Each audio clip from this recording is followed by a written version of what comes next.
Hi, I'm Tracy Sofra and welcome to the Women of Wealth podcast. I want to share a very interesting story with you from quite a number of years ago. So one of my favourite brands, Karen Millen, don't know if you know, but emails me with a closing down sale of up to 75% off. And immediately my heart starts racing and I get a bit excited, to say the least. Filled with excitement and anticipation, I head off to the local DFO. Now, for those who don't know what a DFO is, it's an outlet for shopping, okay? And it's mayhem, women everywhere.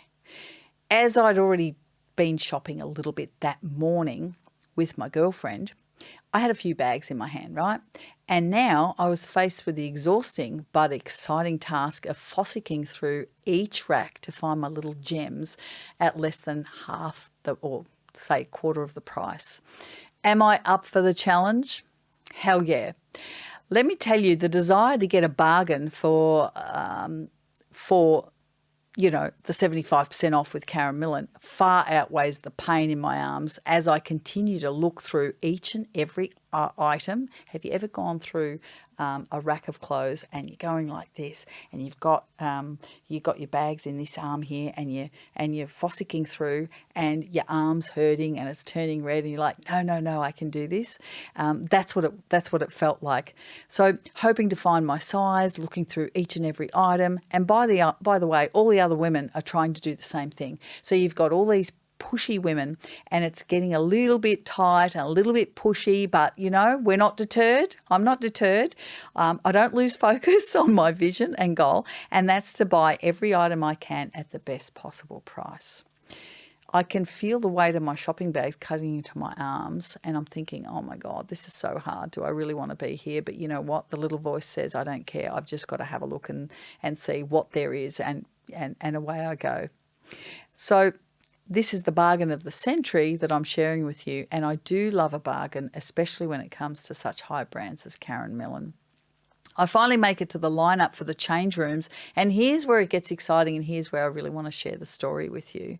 So I'm in the lineup for the change rooms and notice that one of the girls, so I'm waiting in line, I'm not actually in the change room, and as I look around the corner, one of the girls is frantically trying everything on in the corner of the change rooms, because I think there was only two and there was no room, but there was a bit of space out the front, just outside the change rooms. So she's not shy. She's comfortable going through each item and chatting to all of the rest of us, all the other women around her, right? So immediately I join in the conversation, okay? I love this sort of camaraderie between women. If you've ever been there, picture, if you're listening to this, please picture this. So you're in a lineup. There's a line to wait. There's women in there, and there's one person, trying on different ones, and we're all getting involved in this conversation. So this is when we bond. This is when the bonding is at its best, and we join in as one for the ultimate goal, and that is to encourage each other to buy. This is how it works, okay? I'm sure you've all been in this position before. Might I mention that at this point, my girlfriend that I went with looked at me and looked at the lineup and asked the big question, do we really need these clothes that badly? To which I respond, yeah. Is that a trick question? And then she looks back at me and says, okay, and stays in line. It's interesting to note that throughout this conversation, we support each other with comments such as these. So let me throw these at you and see if you can recognise, or if you've been there before with your girlfriends or yourself. Oh, for that price, you're mad not to. Don't stress, you'll lose those few extra kilos.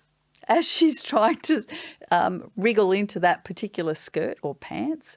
It's not too tight. It looks amazing. And then she asks the girl trying it on, she asks, where would I wear this? I don't even have an occasion at the moment. To which everyone responds, for that price, just buy it. There'll be an occasion and you'll be sorry you didn't. Do any of these sound familiar? It's quite funny and cliche, I'm guessing, and I'm hoping you're laughing because we've all been there and we've all done that.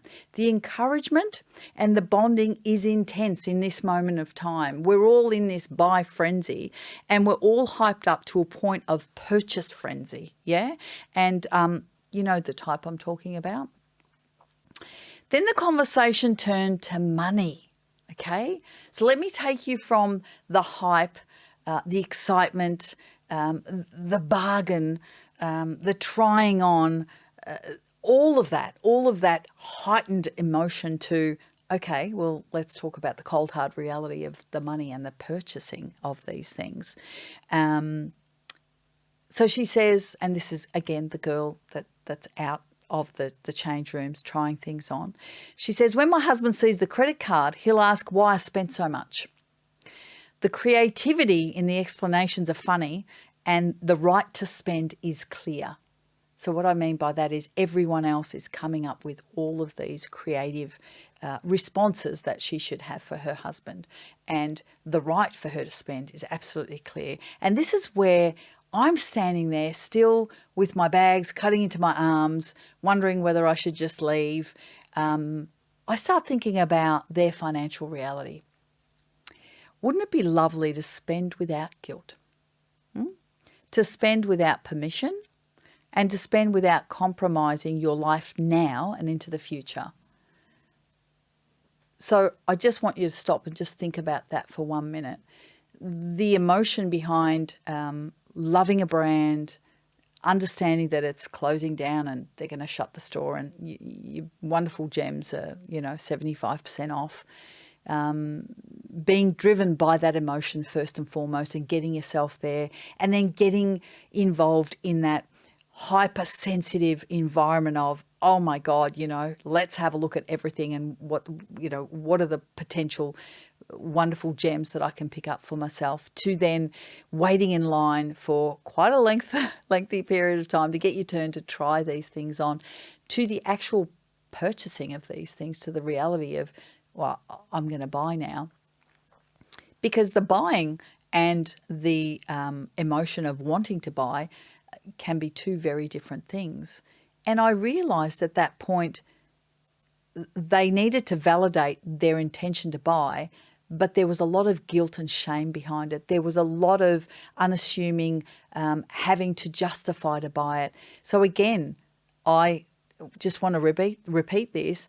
What would it feel like to spend without guilt, not having to ask for permission, but also at the same time not compromising your life now or your future self? And I talk about your future self all the time, because the instant gratification of the bargain now and buying those goodies. And remember the words, oh, it's not too tight, you'll lose those couple extra kilos. If you don't have an event, you should buy it because it's so cheap because you'll have one later on. All these justifications in order to buy, but the cold, hard reality of, if you do buy, is it going to help you or is it going to hinder you? Where is that decision going to lead? So what would it feel like to have the confidence to proceed and know it's okay to do so? Just think about that for a minute. You don't need the permission. You don't need to compromise, because because you've probably gone through the process of doing a cash flow analysis, of understanding where your spending is, of understanding where your surplus is, of setting goals and knowing what you're trying to achieve with that surplus. Where are you going to allocate that? What investments? What future self? What about enough for now? Because you've got to live while there's life, and at the same time thinking about your future. What if you knew all of these things? How different would that conversation be, and how different would the emotions be in that change room at that moment in time, to be able to proceed with that knowledge and with that confidence? If you answered yes to the question of to have the confidence to proceed now and allow yourself to do so, then if that's what you want and that's the position you need to be in, then you need to follow my 3 steps to financial freedom and wellness. And the 3 basic steps that I always talk about is your mindset, is your skill set, and is your action set. They are 3 key points that build on each other. They build on one another, and I'll explain that in a minute, but I just want you to sit with the fact that they build on each other to empower you to make confident financial decisions. Financial decisions need to be confident, because you need to know that whatever decision you've made is going to help your future self and is going to allow you to live a life of choice now as well, and then that serve you and not hinder you.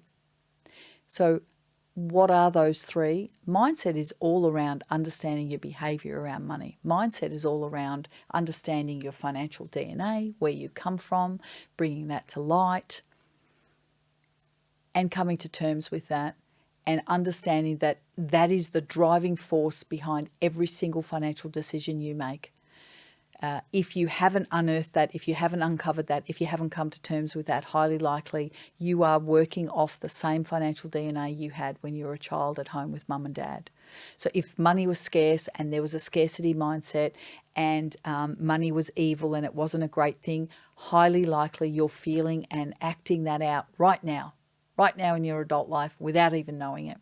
So the mindset piece is all around understanding that, coming to terms with it, recognizing it, and working with it to allow you to change that behavior and have an abundance mindset so that you're able to proceed with the knowledge of the fact that you can change that for yourself in your adult life. You're not home with mum and dad anymore. You can make those choices. You can change those choices for the better for yourself.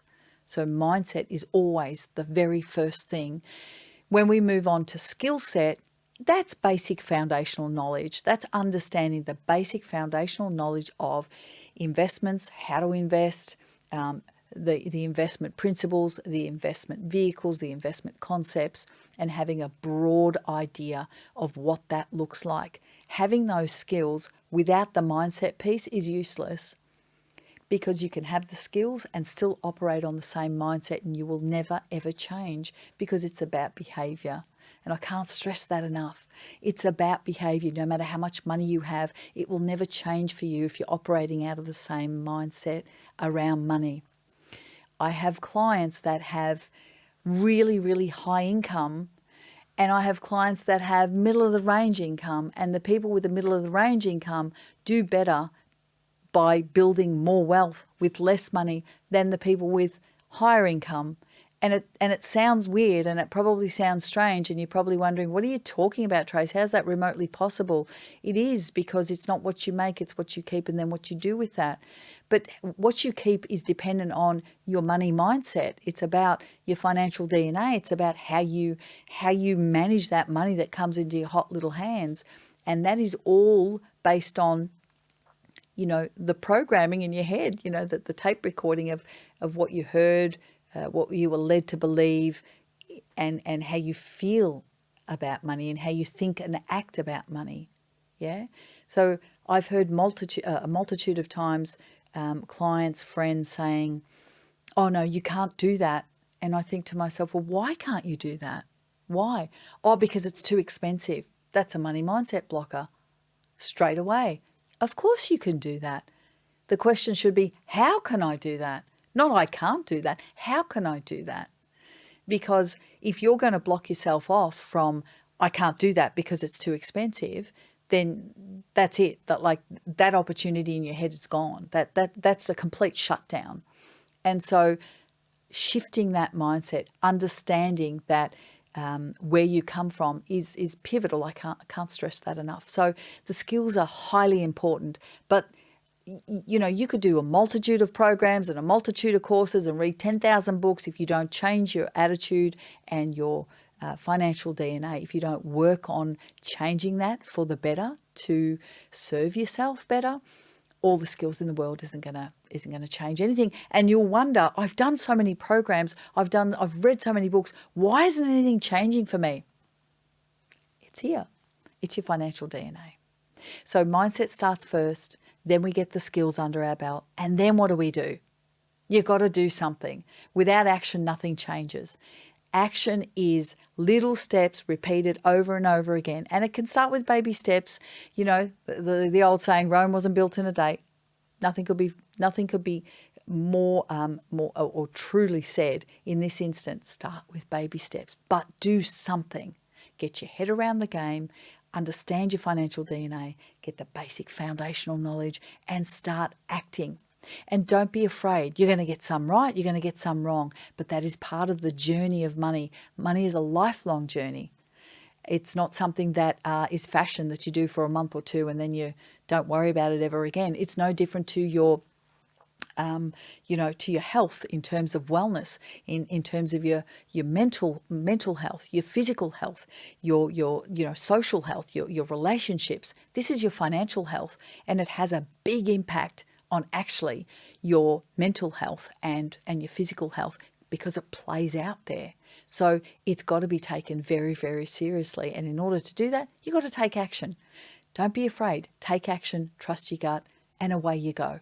So this is the way forward to then answer the question of, wouldn't it be lovely, let me take you back, to spend without guilt, to spend without permission, to have to justify it to someone else, and to spend without compromising your life now and into the future. To have, wouldn't it be lovely to have the confidence to proceed and know that it's okay to do so when you're buying something, and that you're not riddled with guilt, having to compromise, having to justify, having to explain yourself. If this is something you would like to explore more, if this is something you're struggling with, if anything I've said has hit a chord, then make sure to book a call with one of our strategists. You can find them on our website, wowwomen.com.au. Click the link to our programs there, and best of all, the call is absolutely free, and my team is amazing. So do yourself a favour and get on there. Also, make sure to subscribe to our podcast on your favourite podcast platform, whatever that may be, and make sure to check out previous episodes, because there's a lot of juicy ones in there. I will speak to you. I keep saying I'll see you, but I'll speak to you in our next podcast.